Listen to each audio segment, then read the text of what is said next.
A couple got married. And the husband was given a 4-bedroom flat in the family house and they furnished it for him.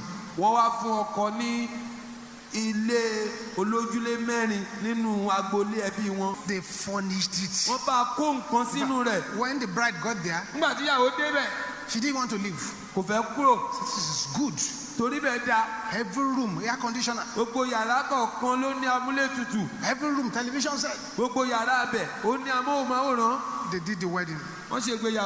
They got home on wedding night. And like most couples want to do on wedding night, they wanted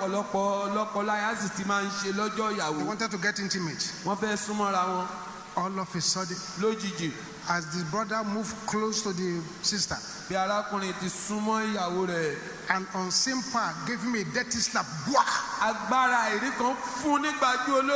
Why you say, dear, you hit me? That was an uppercut. They give him an uppercut again. Before he recovered, another slap.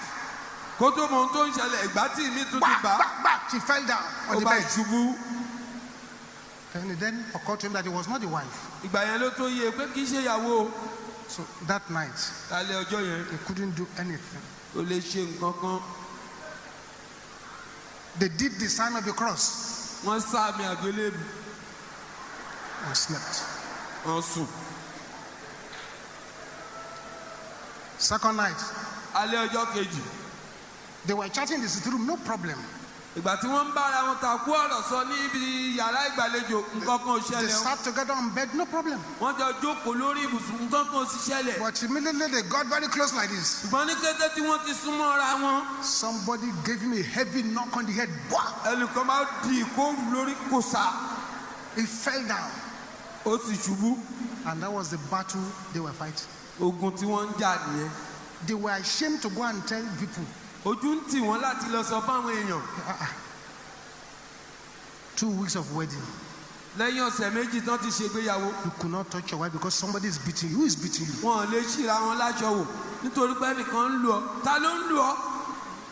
They now confided into somebody who comes to Mountain of Fire.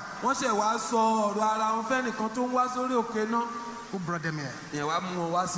So I now prayed for them. Anointed them. Gave them 3,000 naira. That they should go to our guest house and try.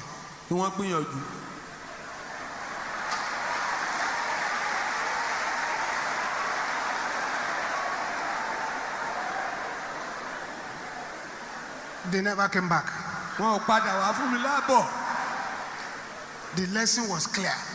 Nothing happened to them in that guest house. As a problem in their place of abode.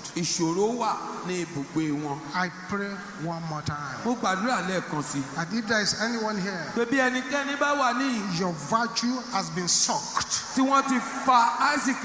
like orange and buried in that your habitation. Recover them in the name of Jesus.